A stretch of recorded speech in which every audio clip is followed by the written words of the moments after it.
Hello and welcome to the World Soccer Talk podcast, your weekly dose of talking about watching soccer on TV, online and apps.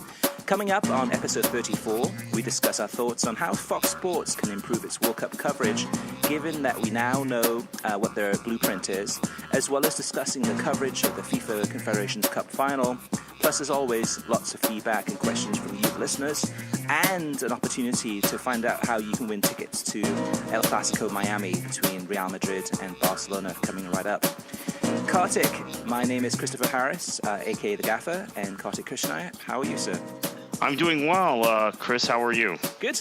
It's middle of the summer, so it's a little bit quieter probably on this episode. Won't have as much news, but we got the Gold Cup starting up this weekend. We've got some. I know Manchester United are coming over next week to start their training as our Swansea City and other clubs from Europe.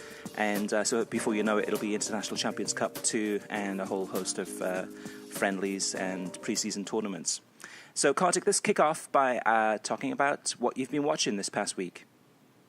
Yeah, been watching less football than usual because there's been less on television. I had my an NPSL game to broadcast on both Friday, Saturday, and Sunday. So Friday, it was Boca Raton and Miami Fusion. Miami Fusion won that game 6-0. Boca only dressed 12 guys, so that was an ugly game. The next day in Orlando, another 6-goal game I broadcast, which was Orlando and the Orlando Craze, Central Florida Craze, and Jacksonville Armada B team, and it was 4-2 to the Craze, and that was an entertaining open game. And in fact, learned in my prep for the game, Kieran McKenna, who is one of the big stars for the Armada's B team, is the only player in recent history to have turned down a professional contract from Celtic. He's Irish, and he's come to the States because he wanted to get an education, college education, going along with continuing to play soccer. So he is playing for the Armada's B team. That's why he's not with the A team, because he's he can't sign a professional contract while he's going to college, and probably will be an A player, maybe go back to Ireland or Scotland eventually. So that was really neat, and then had another APSL game Sunday. But in the meantime, before I left for the game Friday, and I got there a wee bit late because of this outstanding Germany-Spain final on ESPNU, and Sebastian Salazar, who very rapidly is becoming I think a formidable figure in his own right in soccer broadcasting in this country, was the commentator, along with Herculez Gomez, who did a very good job of co-commentary. It was a really good game. I mean, it's a U21 game, right? It's a youth level game, but this could have been put up with any international in any major tournament, I think, and would have held its own. Spain were the better team, but Germany got the goal. Not that Germany wasn't very good. It was just an incredibly high level of play from the countries that have won the majority of recent major championships and have come up against each other in major finals and semifinals consistently. The two leading nations in world football. No offense to Brazil or Argentina. These two. But Kartik, I'm really surprised that Fox Sports let Herculez Gomez go, because when he was on, was it the Copa America broadcast last summer, he did a great job. I thought he filled right in and had some really good analysis and had some good kind of on-screen kind of charisma. And I guess it's his gain because ESPN has been doing more. He's been doing a lot more ESPN FC appearances as well as the commentaries. But I mean, he's fantastic. Yeah, and he kind of balances out Craig Burley on ESPN FC, because what you have on ESPN FC is Craig Burley very critical of CONCACAF, very dismissive of the U.S. and Mexico and their relevance in international football and the whole process in CONCACAF. I tend to think he's probably right about that, but Burley is kind of over the top about it, and we know that there is a large contingent of U.S. soccer fans who push back against that say, well, if Germany Germany had to travel to Honduras in a qualifier, they would see how difficult it is. Well, I really don't think they would, but there is a school of thought among American soccer fans. I think more than Mexican soccer fans, because Mexican soccer fans tend to think when they underperform in these places, it's because they're not playing well or their manager is doing a poor job. With American fans, a lot of times it's such a tough place to go. But I think Herculez Gomez is outstanding. Why did Fox let him go? That's a great mystery. I thought they were going to let Landon Donovan go, too. There were rumors that he was going to sign with ESPN. So they were fortunate that they retained him at least, and they're going to have him in the Gold Cup. We'll talk about that later in the show, and World Cup next year, obviously. But Herculez Gomez is a big miss for them. Julie Stewart-Binks is a big miss for them. So, yes, they're ramping up soccer coverage and have more and more properties, and ESPN in theory has less properties. They picked off both Julie Stewart-Binks and Herculez Gomez. But, Chris, this is important for us to remember. The Nations Cup is coming up starting next year for ESPN. They are now demonstrating a commitment to show U21 UEFA matches. They get a lot of UEFA friendlies when those teams playing friendlies. They get a lot of qualifiers. They split those with Fox. They still have the Euros in 2020. So they do, in bits and pieces, I believe they still have the Spanish Supercopa, which is going to be Real Madrid and Barcelona this year, which it hasn't been in years, because normally those clubs don't take the Copa del Rey as seriously as they take the league. But this year, Barcelona beat Alaves in the final and won the Copa del Rey. So they had the German Super Cup and the German Cup final, and they got a Dortmund Bayern match out of it. Yep. There are dribs and drabs of enough soccer. Drips and drops, I should say, is the right expression, of enough soccer on ESPN, it seems, to retain talent. And then, of course, you've got the MLS package, which they're continuing to show some commitment to. So I thought this was an excellent broadcast from ESPN, a great commitment from ESPN to show these games on ESPNU. Oh, and by the way, ESPN, as we record this, has an USL game on ESPNU tonight, which is Tampa Bay and Cincinnati from Al Lang Stadium in St. Pete. They will be using, I believe, the local broadcasters, which are Mike Pepper and Lee Godfrey for that. Lee Godfrey, formerly of Goal TV. So I have a question about that, Kartik. So how is that possible? Was it just that there was a slot in the TV broadcasting window where there's nothing else going on? I mean, no offense to USL, but yeah, it's just these next few weeks, and then they go back to being on ESPN3 because what is going to end up happening in a couple of weeks is college sports are going to begin. So ESPNU is going to be pushing that, but this is summer break in universities. So, and now the U21s are over. The Confed Cup is over. Now, ESPN doesn't have the Confed Cup, but they do have the programming availability. I believe it's the next 3 weeks. Each of the next 3 weeks, there'll be a USL game on ESPNU. Okay, excellent. So I obviously watched that. Saturday, because I was driving to Orlando and broadcasting game, I did not watch U.S. Ghana. So on that one, I did watch it, just to throw in my 2 cents on this one. So I watched it on Univision, so I thought I'd do something a little bit different. It's great to see with the U.S. that there's now a feel-good factor. I think there's more of seems to be a better atmosphere at the games, and I think we saw this one, I think it was Hartford, I think, that the actual match was at. And we had Raul Guzman and Marcelo Balboa, who were doing the commentating for Univision. A great game, great atmosphere, fantastic save by Brad Guzan from a penalty kick, and US went on to win this match. But I didn't watch Fox's broadcast of this one, so I wanted to give Univision a go, and it was a thumbs up.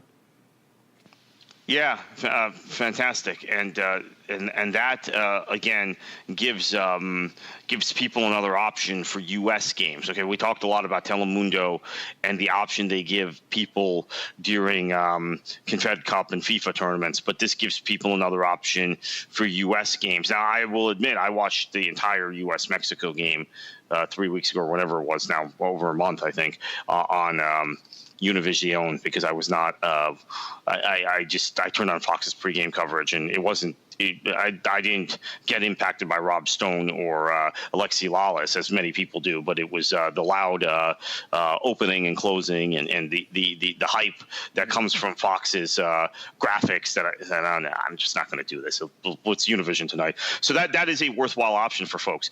Obviously, Sunday, Confederations Cup final. I did not get up in time for the Portugal-Mexico third place game. I did see the extra time, but I missed the 90 minutes or about 80 minutes of the game. But the final was a mixed bag. Look, I mean, I think I think we're all pretty pleased with John Strong's commentary, and I thought Fox did a good job in the studio, John Strong and Stu Holden. But unfortunately, Chris, and maybe this is just to add another layer, because officiating controversies are what drive the conversation after major finals in major tournaments. The VAR seemed to be the great talking point coming out of this Confederations Cup final. Dr. Joe Matchnick, again, did a very good job dissecting it as best he could. Because you just, at this point, I don't know how, and I know there some of our listeners that are annoyed by our conversation 2 weeks ago about VAR. I don't know what ends up being done to salvage it as a tool that doesn't add more controversy. Maybe FIFA wants the controversy. I don't know. I mean, there is a school of thought, and John Champion expressed this school of thought on ESPN FC this week when he was on. By the way, he was in the States, obviously, because he was broadcasting the U.S. game. So he was on set for a few days last week. The school of thought that VAR might not be great because it eliminates one of the big talking points for football commentators and for football fans after matches, which is the controversy. Mm-hmm. Now, I tend to agree with that. I think that is one of the talking points, and it always when there are people who say, well, we want to get every call right and make sure sporting merit is rewarded. Well, that is a school of thought, but there's another school of thought which basically says, hey, mistakes are going to happen anyway. And by the way, you feel much better as a fan or supporter of a losing team if you're constantly citing officiating errors than just saying, hey, they looked at the replay, we lost, type of thing. I mean, I think it's psychologically, it affects supporters where they carry these cruxes on there for years because they think, oh, we got robbed in such and such a game. Yeah. So Man United fans still talk about the 2009-2010 season against Chelsea being robbed on the Drogba goal at Stamford Bridge, where there were the foul never should have been called on Carrick, and all that subsequent chain of events. VAR eliminates that. But now I'm thinking, Chris, it's adding another layer of controversy because of how it was implemented in the final and how it was botched, quite frankly. Yeah, well, that's the thing, though, too, because even with VAR, there still is controversy and there's still talking points after these games. Just last night, we were talking about the Gonzalo Yara elbow that was caught. I mean, that they saw it, that the officials, I guess, up in the booth saw it, and the referee did the replay, went to see the video of it, and awarded a yellow card instead of a red card, which should have been a red card because it was a deliberate foul, deliberate elbow into the face. But if anything, though, too, it does add a different level of controversy and talking points. But in some ways, it makes the referees look worse because if they get the decision wrong, even after looking at the video evidence, it makes them more foolish, I guess, in the viewer's eyes or my eyes, because even with video evidence, they're not able to get the call correctly. Now, maybe there was something that the referee saw in that he didn't think it was deliberate or couldn't prove it was deliberate.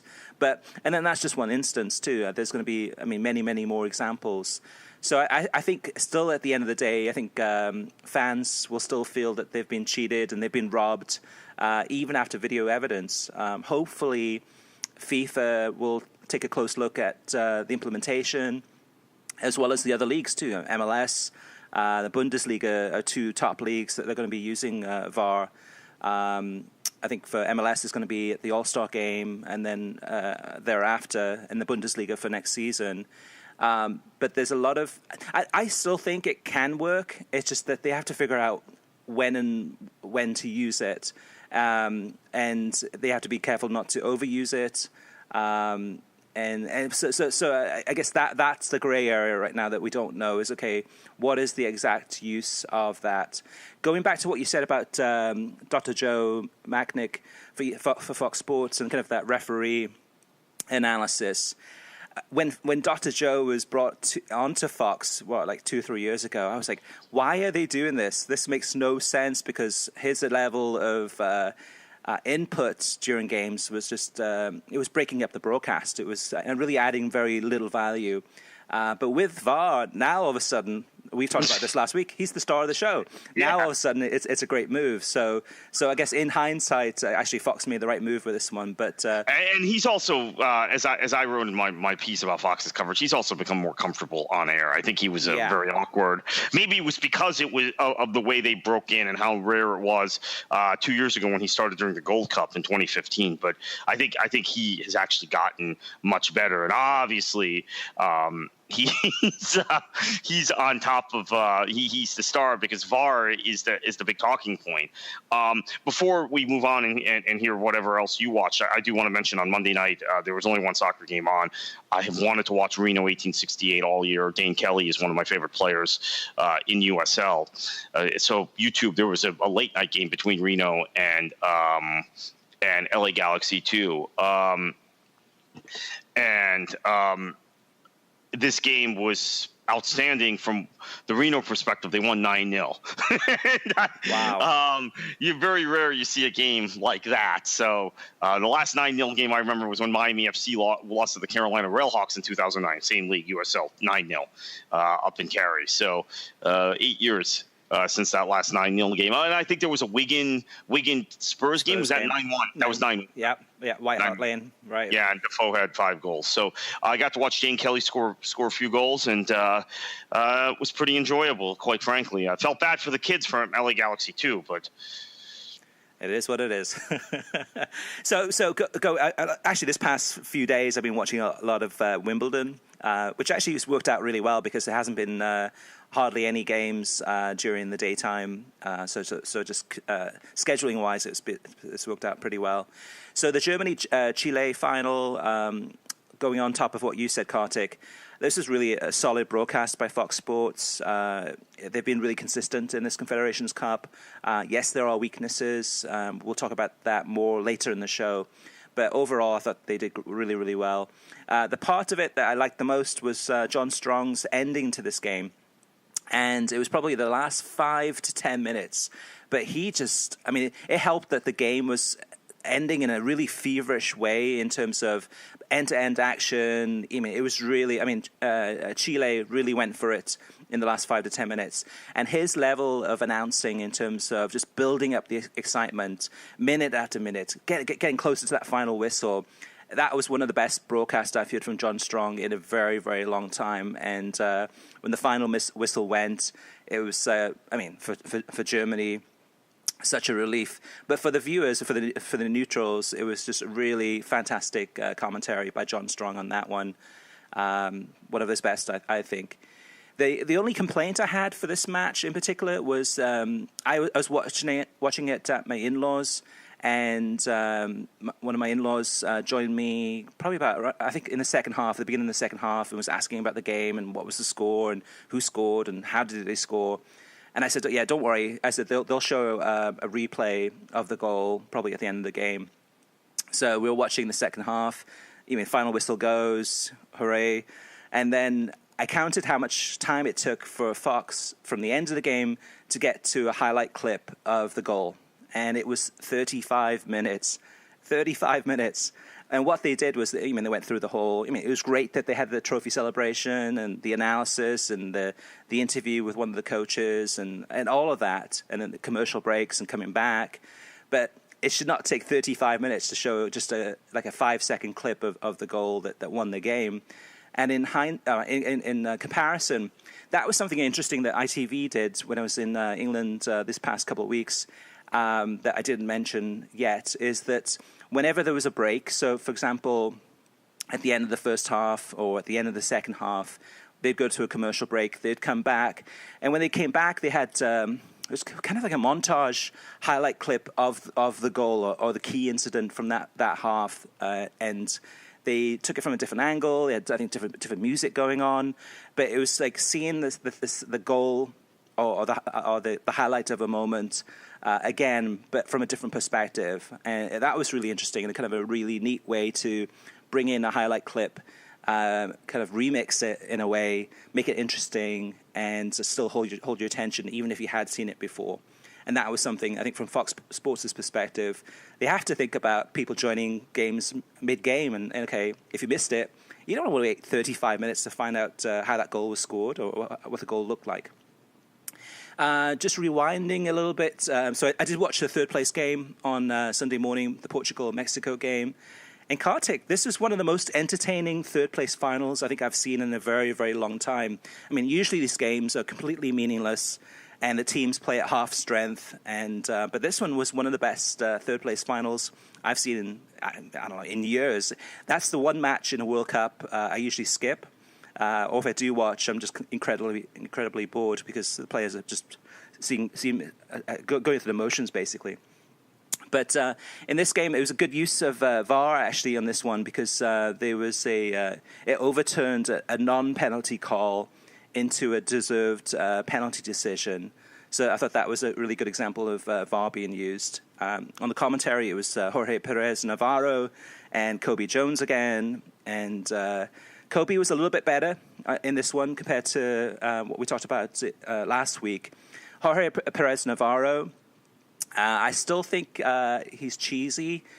My only concern there is that if it's a 0-0 game and he's not doing one of his really incredible goal calls, then there's not much there. And but in this game, thankfully, there were lots of goals, and Perez Navarro's turbocharged goal calls, which are absolutely incredible. And this match, yeah, it's incredible how aggressive both teams were in trying to win this one. It really meant a lot to both sides. And then the other matches I watched, let me see if there's anything else I watched that we haven't talked about yet. Nope, that's it. So all in all, it's been less soccer than usual, but still some great matches to watch. And that Spain-Germany U21 final was the level of football by both teams, technical, kind of like one-touch passing, was absolutely incredible. So, Kartik, guess what? We've got a new sponsor. And this one's giving away tickets to El Clasico Miami for a chance to win to go to this big match coming up. So 11 Miami is giving away a pair of VIP tickets to El Clasico Real Madrid against Barcelona on Saturday, July 29th. All you have to do is go to 11miami.com/Clasico to enter to win 2 ultra premium VIP tickets with all-inclusive food and beverage in the 72 Club inside the Hard Rock Stadium. Second place gets 2 tickets for the PSG against Juventus game, July 26th at the Hard Rock Stadium. Third place receives VIP bottle service for up to 6 people at Rooftop at 11 for the El Clasico viewing party on Saturday, July 29th. That's 11miami.com/Clasico. 11 Miami is an award-winning nightlife experience located in downtown Miami and is South Florida's only 24/7 ultra club, rooftop, and restaurant. In the past, they've had performances by Drake, Nicki Minaj, Big Sean, Skrillex, and more, just to name a few. And even if you don't win tickets, 11's Rooftop will be showing the game on their 16-foot LED screen. And the after party will be the craziest in town. Again, go to 11miami.com/Clasico to win VIP tickets to see Real Madrid versus Barcelona at Hard Rock Stadium on July 29th. And in the show notes, too, we'll include the link just to make sure you get the correct link to click on that to go ahead and enter for your chance to win. Now, Kartik, TV streaming news. Yeah. So Carlos Ruiz, former MLS great, Guatemalan international, one of the leading scorers in CONCACAF history at the international level. I think he's up there with Stern John and Landon Donovan and maybe a few others. Chicharito is climbing the charts as we speak, as is Clint Dempsey. He has joined BN Sports in Miami as a permanent soccer analyst, and he's going to do both sides, BN in Espanol, BN in English. Ruiz will serve as a pundit on The Locker Room, which airs Mondays, Wednesdays, and Fridays, and The Extra. BN Sports and BN Sports and Espanol's nightly primetime news, highlights, and information program. He will also serve as studio analyst for the network's coverage of NASL and other international soccer competitions. Again, the Fish, Carlos Ruiz, LA Galaxy great, Dallas, some other MLS teams back in the States now as a soccer commentator. Great, excellent. And before we move on to the next segment, I do want to mention a shout out to our sponsor, SeatGeek. Buying tickets to sports and concerts can be complicated, but there is a better, simpler way to buy, and that's with SeatGeek. SeatGeek is the smartest, easiest way to get tickets to live events. With SeatGeek's seamless mobile experience, you can buy and sell tickets in just 2 taps. SeatGeek helps you find the best seats at the best prices, fully guaranteed. And there's nothing quite like seeing your favorite team in person, and SeatGeek will get you closer to the action for a great value. Now, coming up in the next weeks and days, we've got some big matches around the United States, including El Clasico Miami, as well as international friendlies and International Champions Cup and much, much more. I have the SeatGeek app on my phone, and it's by far the easiest way I've found to shop for tickets. I can be anywhere, and with just a few taps, I can instantly find seats. I actually just used SeatGeek recently to look for tickets to Swansea's friendlies coming up against Philadelphia Union, North Carolina FC, and Richmond Kickers. I'm not sure which game I'm going to go to out of those 3 yet, but I'm keeping a close eye on those. SeatGeek is designed to make your ticket buying experience easier than ever. It saves you time and money by searching multiple ticket sites to compare prices and find amazing deals. And to get the most bang for your buck, SeatGeek grades every ticket based on value to help you immediately identify the best seats that fit your budget. Plus, every purchase is fully guaranteed, so you can shop for tickets on SeatGeek with confidence. Make SeatGeek your go-to app for finding the best deals on every type of ticket, from sports and concerts to comedy and theater. Best of all, my listeners get $20 off the first SeatGeek purchase. Just download the SeatGeek app and enter promo code WSTPOD today. That's promo code WSTPOD for $20 off your first SeatGeek purchase. Kartik, now we've gone moving on to TV ratings, and what TV ratings numbers do we have thus far? I know with Independence Day, it slows down the amount of or the speed of the numbers coming back to us. But any that jump out at you? Yeah, especially with Independence Day on a Tuesday, it makes things incredibly awkward. TV ratings, we've got 800,000 for Chile, Germany on FS1 in the Confederations Cup final. That was the big the big number on English language television. I don't have the Telemundo number yet, the Telemundo over-the-air number. But 800,000 for Chile, Germany on FS1. 748,000 for U.S. Ghana the previous evening on ESPN. For that was Saturday from 5 to 7:30 p.m. A pretty good number for a U.S. friendly, a largely meaningless friendly with a B team. B team for Ghana as well. A lot of guys, even that were U.S.-based, MLS and NASL guys playing for Ghana in that game, like David Akam and Poku and others. So a pretty good number for that. I've got 2 MLS numbers this week, 298,000, a Friday night game, Real Salt Lake versus Orlando City. That was a 9:30 Eastern time start on ESPN. And then 138,000, really disappointing number for Philly versus New England on FS1 Saturday from 5 to 7 p.m. That was after the Confederations Cup final and also after the Confederations Cup post-game show. But that is, as I do some quick math, that is about 1/6, less than 1/6 of the viewers that the final got earlier in the day on FS1. So that's a disappointing number. But again, it was Philly and New England. And I think if you're going to pick, even though they're 2 major markets, this goes back to a lot of our discussions about MLS, 2 major markets. But if you're going to pick 2 teams that people are not going to watch on television, not going to want to watch, even MLS fans, it's those 2 teams. So Telemundo got 2.4 million for the final between Germany and Chile. Okay. And that one, let me see. Let me go back. I've got the story on worldsoccertalk.com. For the entire tournament, they averaged 1.2 million people per broadcast, which is pretty darn good when you consider there were teams, New Zealand, Australia, even Germany, you could say too, that are probably teams that are not so Hispanic friendly, so to speak. You mean in terms of course, Mexico was the big draw there. But overall, they had 3 times as much viewers for Telemundo as there was for Fox Sports. So all in all, I think it's been a slam dunk from Telemundo. No problems with the broadcasts, some big numbers, and really, we talked about this a few podcasts ago. They really went all in on this, and so some positive signs there too for next year's World Cup coverage from them. Yeah. Now, Kartik, let's move on to listener mailbag. We've got a few coming in here. The first one is from Anthony Bello, and he sent this in through email. And he said, I would like to make a bunch of comments on NBC's Premier League Pass. If you had extra time, this sucks, but I didn't have extra time, so I'm taking the news as no big deal, even though I'm lighter in the wallet. More on that later. He says, it could be worse. You could be in the UK, where these games are blacked out, or it could be like the NFL, where the only way to get games not being shown in your area is to put up a satellite dish on your house. I wish Sunday Ticket could be offered online for anyone to buy. By the way, it's also a better value than iFollow from the Championship. 130 games for $49.99 compared to 46 matches for $79.99. What are your thoughts on this one, Kartik?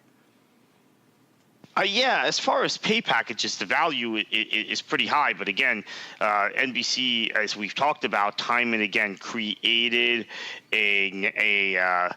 an expectation that we would always get these games for free. So I think that's the freak out. Now, if you start to compare it to MLS Live and iFollow and Fox Soccer Plus in order to get, or whatever it's been rebranded as now, in order to get Fox Soccer to go, in order to get Bundesliga, all the Bundesliga games, it's still a pretty good value.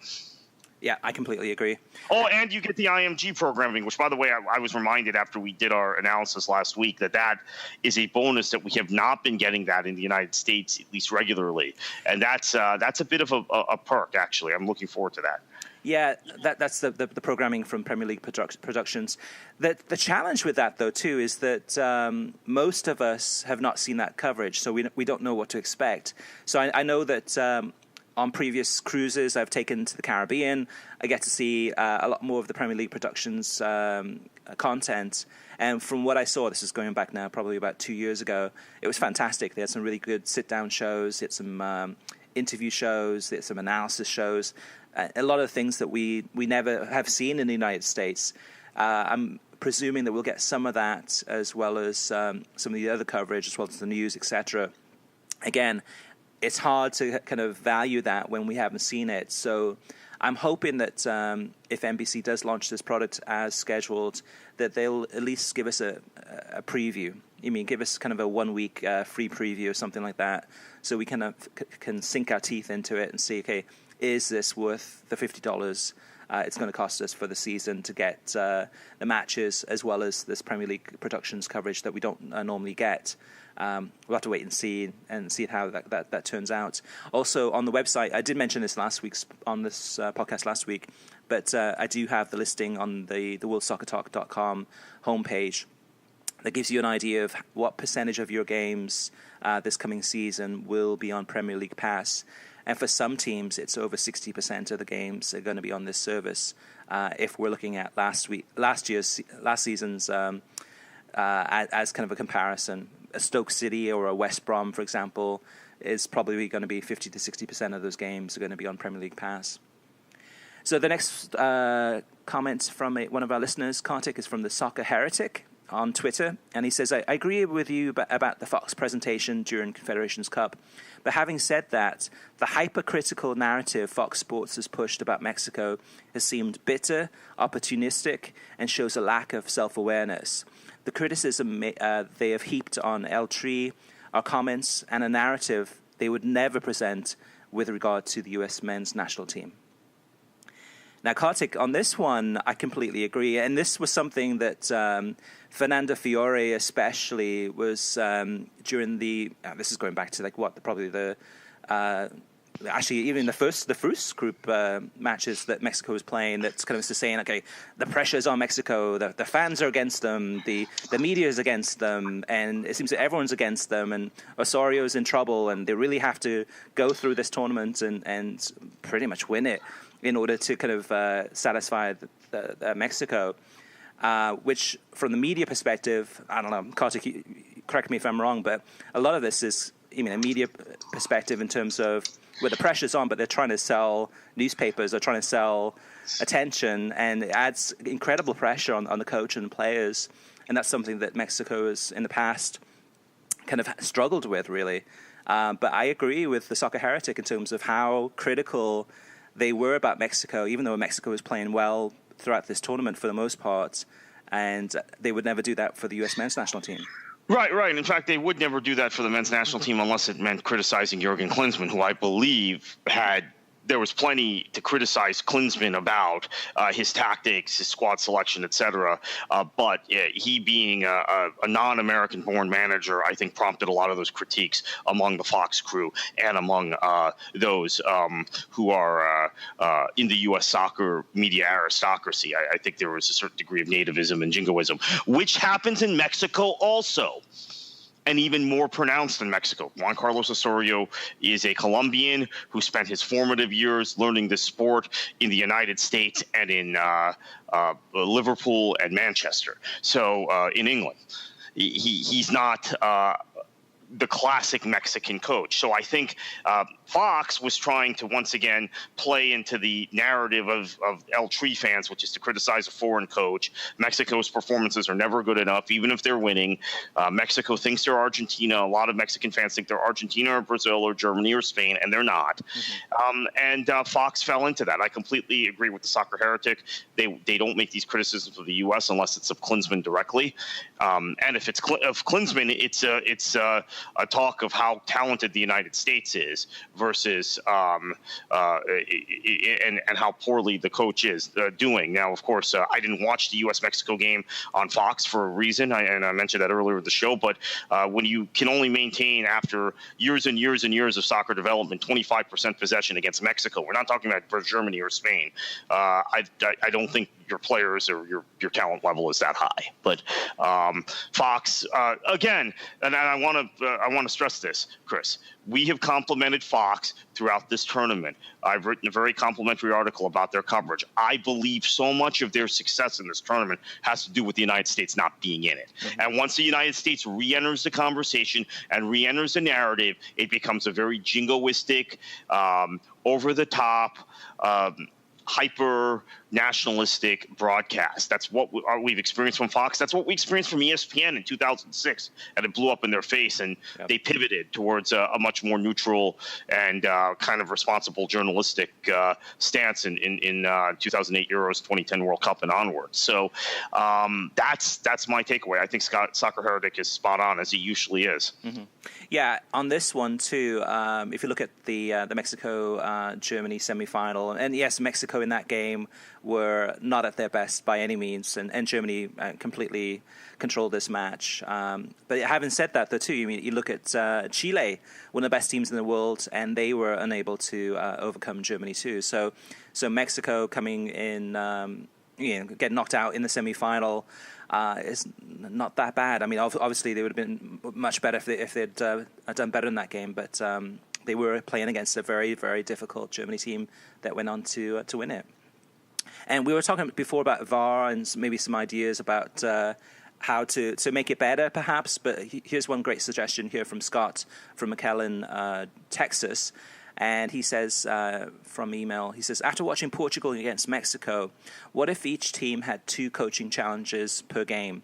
Seems better than officials deciding what gets reviewed and what doesn't. I think this is a great idea, Kartik. I think this is one of those things that, whether it's close to even tennis or other sports, where you get to decide when to use those challenges and when not to. This would definitely, in some matches, I think, resolve the issues of VAR being used too many times or too often. Yeah, the only concern I have about this is if a coach runs out of, well, you know what? I think it's probably a good suggestion because then the coach has to be judicious about the challenges they use. Right. Maybe you don't challenge a yellow card in the first 10 minutes of a match. But I guess like the Mexico-New Zealand game, was it the Mexico-New Zealand? I think it was towards the end. that was a classic game, I think, where the ref lost control. Yeah. And misused VAR also. I mean, exactly. And if something does happen at the end of the game, near the end of the game, where there's a big skirmish and you got 22 players on the pitch kind of trying to break up a fight, and if both teams have used their challenges, that's one of those incidents where you need VAR. But then you so here's how you do that. You use it.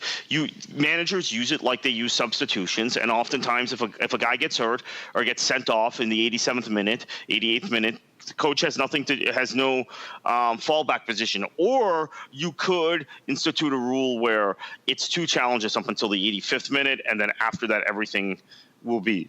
If it's a 1-goal game, let's say, will be reviewed. One or goal game or level at that point would be reviewed in the traditional fashion, or not the traditional. It's nothing traditional about VAR, but in the way we did it during Confederations Cup. Right. Yeah, it's interesting because it does change. It changes the game, not only just from the way the game is played to a certain extent in terms of what happens on the field and what players can get away with and perhaps not get away with any longer, as well as the TV viewing experience. So, well, but I will say this, the Confederations Cup has been a throwaway tournament for years to a lot of soccer analysts. This year, there was more attention. It didn't reflect in the TV ratings necessarily in the U.S., but the U.S. also wasn't in it. But it got the attention of soccer pundits around the world, even in the UK, where they normally ignore anything that doesn't involve England, and except for that Euro 2008 tournament. It got a lot more attention in England this summer than it did in 2013 or 2009 or 2005 because of VAR. I think everybody was curious in the football world to see how it worked out and watch these games and analyze these games for that specific purpose. So again, it kind of revived a sagging tournament. Now we don't know if this tournament is going to be around in 2021. FIFA is toying with changing the format, but it certainly made the tournament relevant this go round. I enjoyed this tournament. I was actually surprised about how competitive it was. I was just talking about the third place final and how competitive that game was. The final was extremely competitive. I really enjoyed this one, and it exceeded my expectations. And then going back to the VAR thing, I think from introducing it and having it next summer's World Cup is going to be huge. Also for the mainstream audience, because in previous World Cups where I've been working at different companies and I'd have try to introduce people to soccer and try to encourage them to watch a World Cup, and they would come to me with questions. They had never watched soccer before, and they would say, okay, the Slovenia-US game in the World Cup, and they're like, how can that possibly happen? A really controversial refereeing decision. And to explain it with no video analysis or the referee having no video analysis was always difficult. And I think that turned a lot of people off to the sport. So even though it's not perfect, and FIFA has the best concept, well, not best concept, but the best idea in that trying to implement this, I think we need it really badly in many instances. We're still trying to figure out how to use it. But at the end of the day, if FIFA can get this correct, and the implementation of this as far as when to use it, when not to use it, and getting the decisions correctly and try to make it more fair. It's never going to be perfect, but make it more fair. I think that's going to introduce and help a lot of the new viewers to soccer, mainstream-wise, to maybe give soccer another chance and continue watching it and maybe have it as one of their second favorite sports, and down the road maybe it'll be their favorite sport. So I think it's all positive. It's just trying to figure out how to make it work. Now, Kartik, let's move on to our featured topic of the week. Now that we've had a chance to see Fox's blueprint for the 2018 FIFA World Cup, based on their coverage of the Confederations Cup, what improvements can they make? Now, going into Confederations Cup, we had a lot of question marks about Fox's level of production, of their studio analysis, of the commentators, the whole package. And I was pleasantly surprised, really glad that they got so much of this correct. Definitely David Neal's role as an executive producer with Fox Sports made a huge difference. Having the US not in this tournament to also help to kind of make them more objective. They definitely were trying to push the Mexico angle, but then at the same time, like we just talked about, they were pretty much very critical, overly critical of Mexico. But having said all of that, the production was fantastic. The studio coverage was hit and miss, depending on which studio it was. The Kate Abdo studio with Eric Ronaldo and Gus Hiddink and Lothar Matthäus was excellent.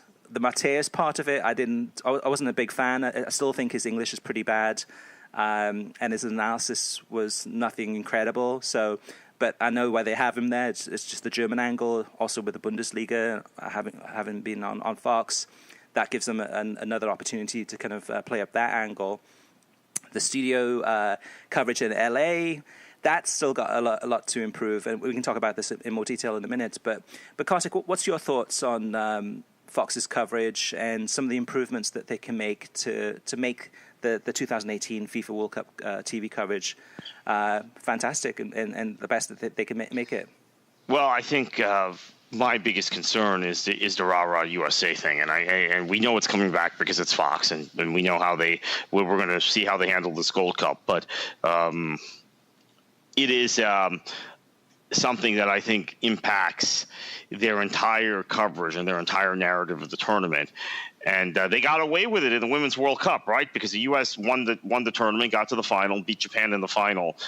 Although at times in that tournament, in the group stage, the U.S. looked very shaky. And we were speculating openly what happens if the U.S. Is eliminated earlier than expected. And certainly could have happened against Germany in the semifinals. Certainly could have happened if France had defeated Germany in the quarterfinals. I think France has had this incredible record against the United States in women's soccer the last few years, and they probably would have beaten them, in my opinion. We saw what happened in the Gold Cup in 2015. The United States is very poor the entire tournament, gets eliminated by Jamaica in the semifinal. In the pregame show for the final in 2015, I keep coming back to this, before they got into the discussion of Jamaica, who was one of the finalists, they had a big inquest about the United States and roundtable discussion about the United States. Mm-hmm. And where do they go from here? So, I mean, just imagine this. You could have this in the quarterfinals. The United States is eliminated in the round of 16. There's a quarterfinal match between Belgium and Colombia, let's say, and you have Rob Stone sitting around the studio with Lawless and the others talking about, well, where did Bruce Arena get it wrong? What do we do now with the U.S. out?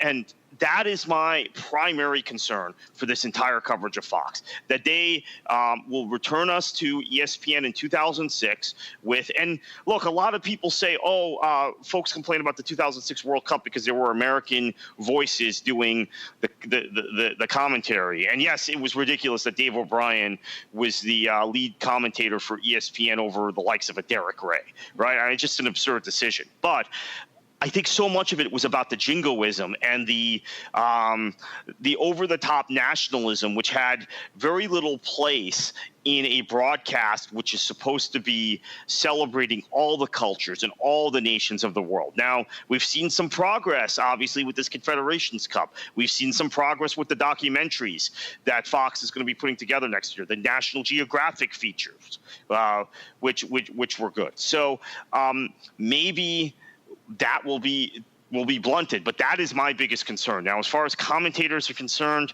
I want to make sure Ronaldo has a bigger role. That's the big one for me. Let's talk about studio talent just a little bit more. So before we move on to commentators, so the studio talent, I would actually love to see, and this may never happen, but I would love to see Kate Abdo hosting as the host, the main host of a U.S. soccer broadcast, say if it's USA against whatever team it is, but having her involved in that broadcast and seeing how the dynamic changes based on having her host, because I think part of the issue is they have Rob Stone, who's over the top, obnoxious, rah rah USA, and it starts with him because then Lallis feeds off that.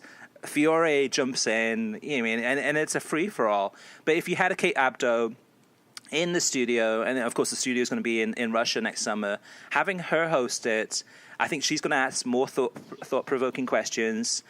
She might try to make it more where it isn't so one-sided USA, but kind of make it. Let's hear about some of the analysis of the other team, or ask some questions about the other team, which many times too you can learn from answers to that question how that impacts the United States. But I'd love to see that happen and just see how it changes the broadcast, because Kate Abdo to me is much better than the Rob Stone. Yeah, and then also in deference to the U.S. Soccer Federation and or Major League Soccer, don't limit Eric Wynalder's exposure. Don't take him out of the studio when the U.S. is playing. I mean, I fear that will happen because, look, it's okay to talk about the United States. Obviously, there's more interest in the United States than any other country here.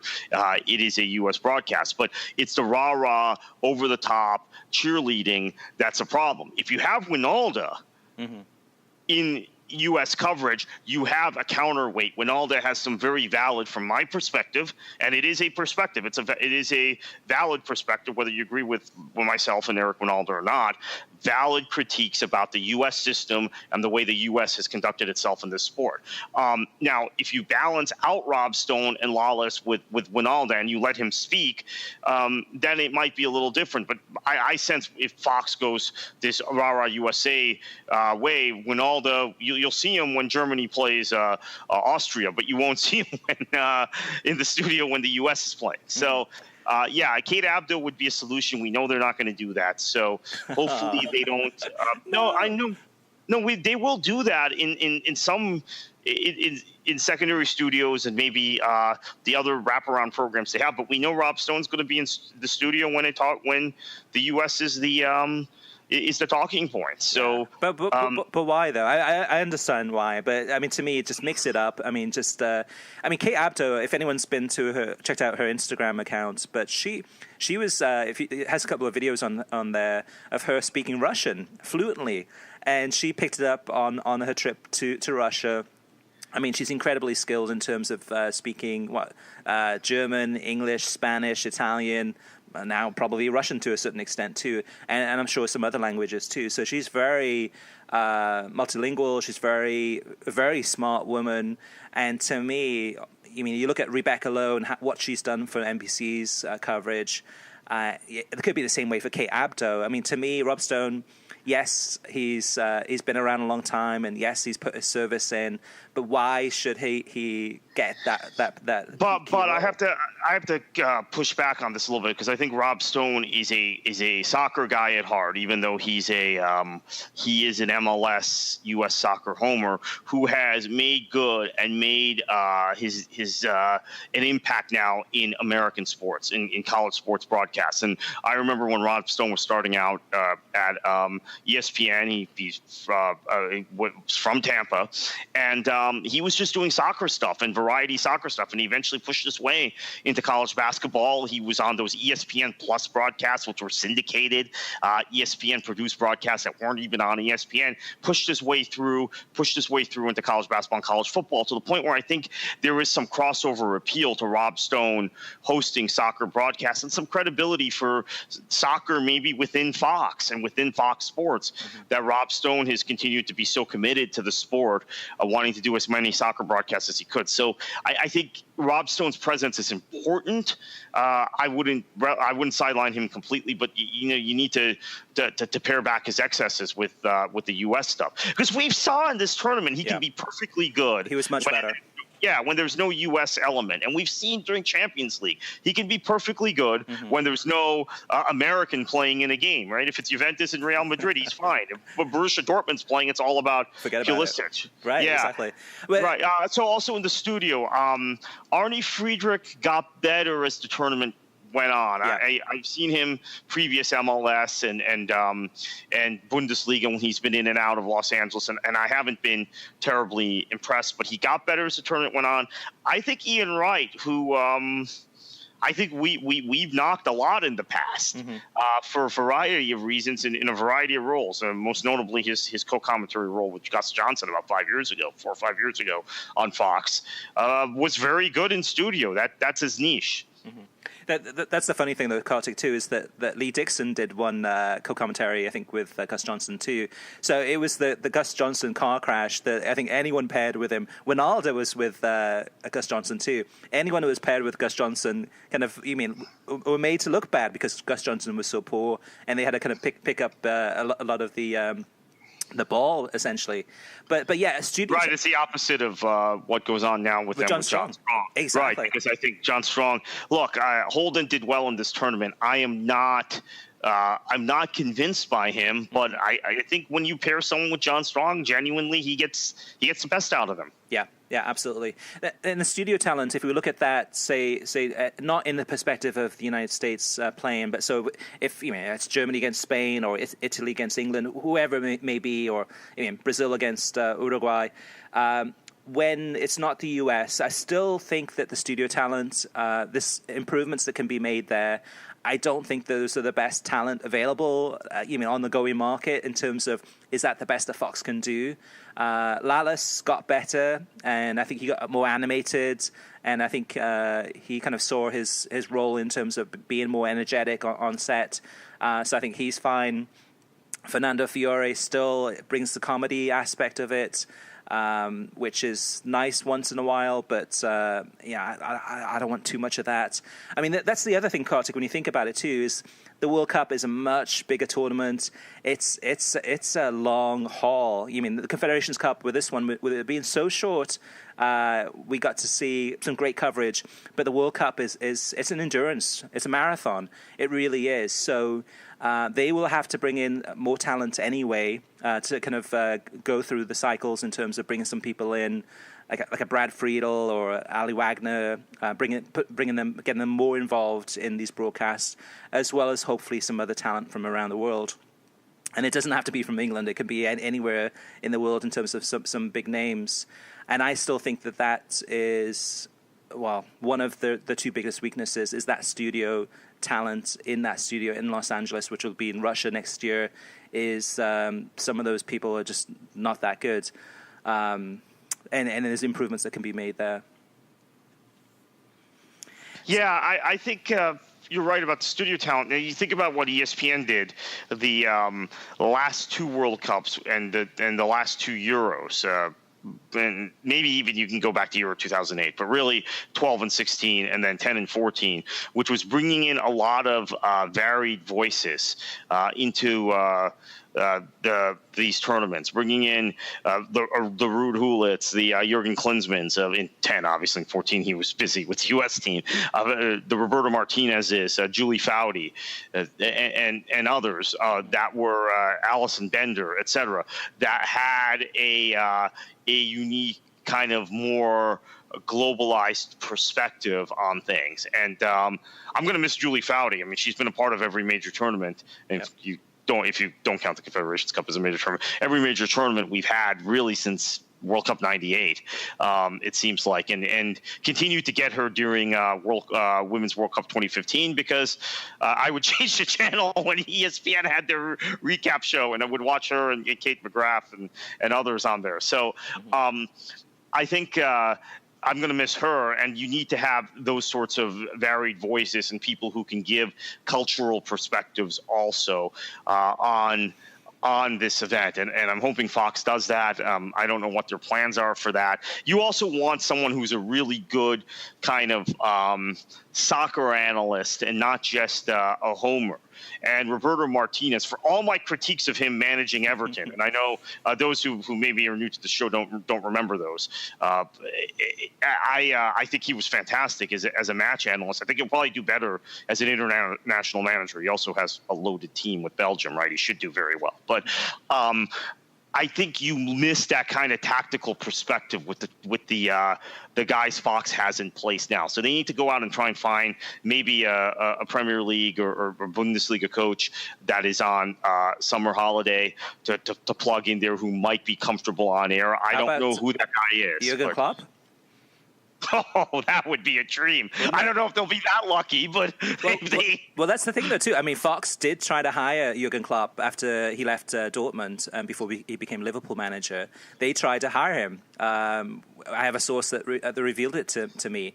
So you never know. That would be I mean, if they could get him, we would be having a completely different conversation, because I think he is so animated, so on point. And you know, here I am. I'm a guy who genuinely doesn't like Liverpool. They're one of the teams I dislike the most, although I really respect their history in English football. But I mean, I'm rooting a lot of times for Liverpool. I was pulling hard for them to get into the top 4 this year because Klopp is so likable and so engaging. Mm-hmm. If you could get him, that's a conversation changer. That might even be a game changer for the way soccer is discussed on television in this country. Well, that's the thing, though, too, because Lala still doesn't have that adversary. He doesn't have that person that he can get into one of those manufactured debates about. The Ballocks, exactly. And why they got... Or the Macos. Right. Why they got Lothar Matthäus, I don't know. Maybe maybe Ballack wasn't available, or maybe Ballack cost too much. I don't know. But someone like a Ballack, or someone like a Maka, the Ian Wright... They started to kind of get back and forth. It was more jokey, kind of funny. It wasn't really kind of a serious debate. I think they might have more success in Russia because this is a consideration for some Europeans. Now, LA is a great place. California is wonderful, particularly in the summer months. But a lot of Europeans, it was easier if they were going to do studio things like Ballack did, to go to Connecticut, to go to the East Coast of the United States, or Northeast in particular. I mean, Miami BN is on the East Coast, but that's still further. It is much easier, I think, to attract that talent to New York, Boston, than it is to Los Angeles. So maybe we'll see more of that talent next summer for Fox, because again, I think being in Los Angeles, and they have no intention of leaving Los Angeles. Fox Sports is set up out there, but it is prohibitive in this case, and when you're covering European football or European-oriented football, honestly. Mm-hmm. Yeah, that's a good point. So I think studio talent, to me, I mean, the two weaknesses I see with Fox's coverage, or the two areas of improvement, are the studio talent. There's some numbers of people that need to bring in to kind of rotate through the cycle, and that needs to be elevated, because that's really, to me, the main reason that people are going to come in and watch the pregame on Fox versus on Telemundo. You need it. It doesn't have to be just big names, but you need to have some really intelligent people in there that are going to have some thought-provoking analysis that are going to raise the bar. And we're not there yet. And that was something with the Confederations Cup I was disappointed with. It was better than it usually is, but still, it's not World Cup coverage level that we're expecting. And the second area of improvement is commentators. So we've talked about Jorge Perez Navarro and the Kobe Jones pairing, which Perez Navarro was growing on me in terms of his goal calls and some of the cheesy things he did in games. But that could get really tired really quick. And Kobe, hate to pick on him, but just his level of analysis was very basic, extremely basic, kind of a AYSO coach basic. It was really poor. So that's the area. I mean, the John Strong is off the charts. I mean, to me, that's a slam dunk. You've got your man, and maybe the pairing with Stu Holden. They complement each other pretty well. Stu Holden's not the greatest, but he has come a long way, and they'll probably pull in the Landon Donovan. And again, we've talked about that, about the three of them. To me, I'd rather have a Landon Donovan and JP Dellacamera duo and stick with the Stu Holden, John Strong, if that's the best that they can do for the co-com. But other than that, Kartik, there's a lot of room for improvement, and there's a lot of matches in the World Cup too.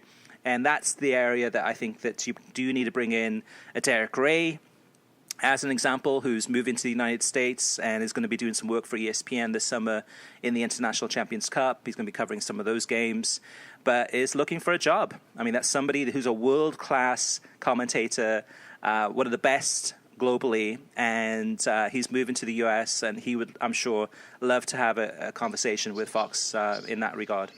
Yeah, well, you can't go wrong if you hire Derek Ray. That's the guy a lot of us grew up and grew into the sport listening to, and would be magic for not just commentary-wise, but I think for Fox's credibility with the fans who are skeptical of Fox's coverage. You hire Derek Ray, a lot of that skepticism fades. So I would agree with that.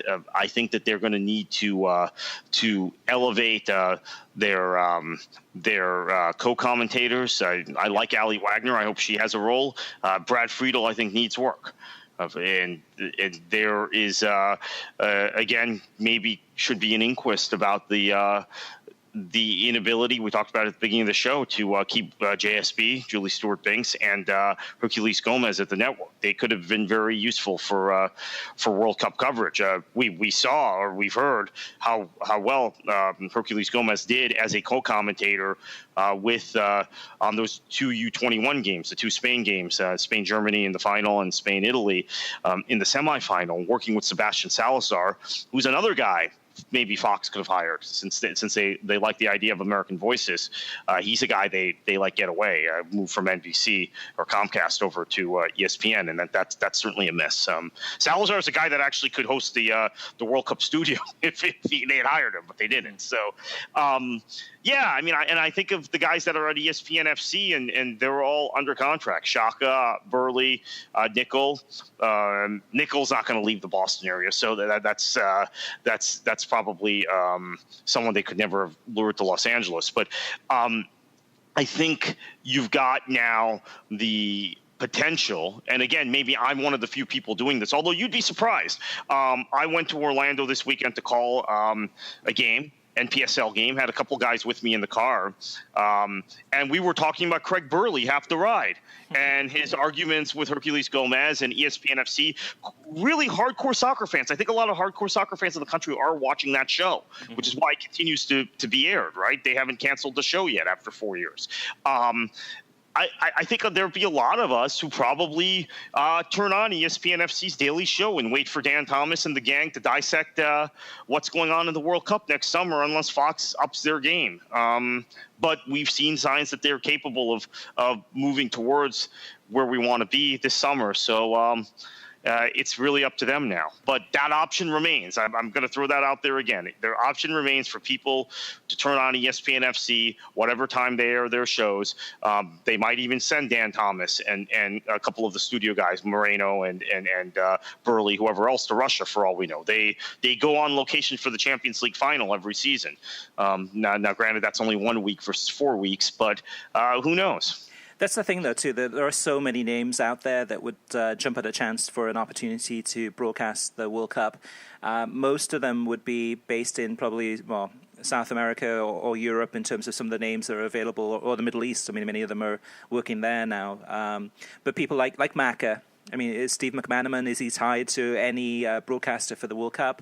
You would think so, but with ESPN not having the coverage anymore, maybe that's an opportunity to pick someone like that. Efen Okoku, as an example. Daniel Mann, who did the broadcast for ESPN at the World Cup in 2014. I thought he did a very good job doing commentating for games. John Champion, Stuart Robson. I mean, you can go down the list. Roberto Martinez, like you mentioned too, Kartik too. Probably Vincent Company. I think if you brought in, Company would be a good one. We saw him. Well, he's back playing. He's fit again, so maybe he won't be available in 2018. But I like the idea of bringing Champion and Robson over together as a package, right, and having them do games. That I think would probably be very, very good. But I can't imagine Fox does that.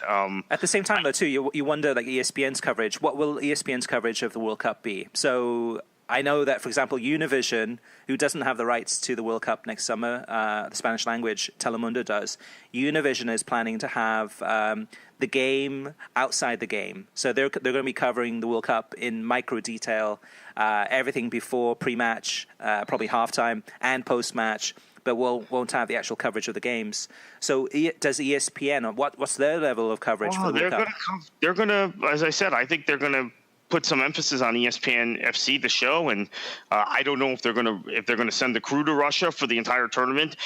They have shown, even without having the Champions League final, that they're willing to spend resources, spend money to send the guys, I think it's 4 straight years, they've sent Dan Thomas and Alejandro Moreno at a minimum to the Champions League final locale, and they've been joined by the Gab Marcadis and the Sudlows and the crew, the Honningstein, the guys they use in Europe anyway, that are based in Europe, that probably are covering the game for other outlets. But they I believe, would probably send Dan Thomas, Alejandro Moreno, and maybe Craig Burley at a minimum for part of the tournament, and have some degree of wraparound coverage. We saw it with the Women's World Cup. They lost the rights. They still had a nightly recap show, and I was watching that nightly recap show. Again, my major tournaments for almost 2 decades have included Julie Foudy, so I saw no reason to stop because Fox got the rights, and Fox had clown show at times. Not quite as bad as the following year in Copa America, but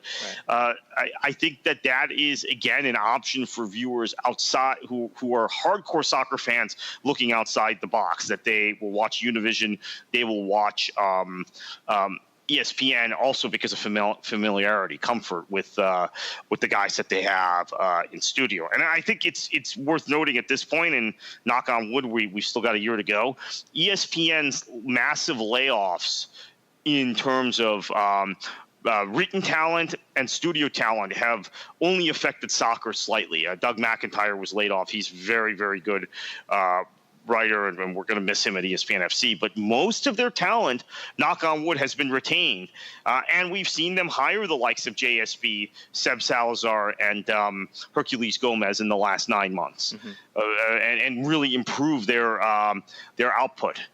There'll also be a demand, I think, for the kind of analysis of the likes of Taylor Twellman if ESPN goes all the way with their coverage. So even though he won't be doing match analysis, he's perfectly comfortable in a studio. You could sit him down with Dan Thomas. They might include Ian Darke, although I think Ian Darke will be doing Australian television. Is that right? Or that I'm not sure. And actually, I was going to mention that too, as far as 2 more names to throw out there. Ian Darke, which I know, again, Fox Sports tried to hire Ian Darke for World Cup coverage. So I'm not sure if that actually happened, or if they're continuing to have discussions, or if that has already happened. We won't know until Fox reveals their coverage. It's possible that Ian Darke, I'm sure, whether it's Australia or other parts of the world, would be in high demand. But imagine him on a World Cup broadcast from Fox. Or Martin Tyler. I mean, I'm sure Martin Tyler's probably looking for opportunities too, probably the same places that Ian Darke's looking for opportunities to broadcast a World Cup. So there's some big names out there. I mean, Fox has a long list of people to choose from, and also people from within the U.S. too, U.S. broadcasters. I mean, yes, I don't think beIN Sports would let Phil Shane go for a month, but there doesn't seem to be a lot of sharing there in terms of talent. But there is a lot of people there. Ian Joy, as an example, too. I mean, there's a long list of talent that's available. Ross Fletcher, who's been doing a great job on the Europa League broadcast. So Fox has a lot of talent available in the US too to choose from, as well as, I mean, I'm sure they're talking to agents, trying to get some people. I'm hoping that they're trying to get some people too from overseas, because the talent that they do have right now is not going to be enough to be at a World Cup level. It'll be interesting to see for the Gold Cup, which kicks off this weekend. A lot of the games are on FS2, so will they be trying out some names there that usually might not get a chance? So will we see more broadcasts from Tony Meola and folks of that level? And or will we see some new names and some new pairings, some experimentation on a tournament that's not going to be, it's not going to be a World Cup tournament. So there's another opportunity for Fox to try out some of these commentators and see how they do. Yeah, there's ample opportunity for Fox to do that, but we'll see what direction they go, and and we might see also an opportunity for them to experiment more with Champions League, since they've lost the rights to Turner Sports beginning in 2018. Maybe they use that as kind of a proving ground for World Cup coverage. One more thing to Kartik before we go, and that's the sideline reporters. So do we really need to have a Russian sideline reporter? For the Confederations Cup, we had Maria Komandaya, and who could hardly speak English. She tried her best. I mean, fair play to her. But do we really need to have a Russian sideline reporter? Why can't we have Rachel Bonnetta, who's at Fox. So she's been there for over a year now, and just to me, from the television side, it's been underutilized. We hardly ever see her on the television on the soccer broadcast. It's mostly on the digital side. But having a Rachel Bonnetta, somebody who knows soccer, and to me, why not use her instead of using a local person that doesn't speak English?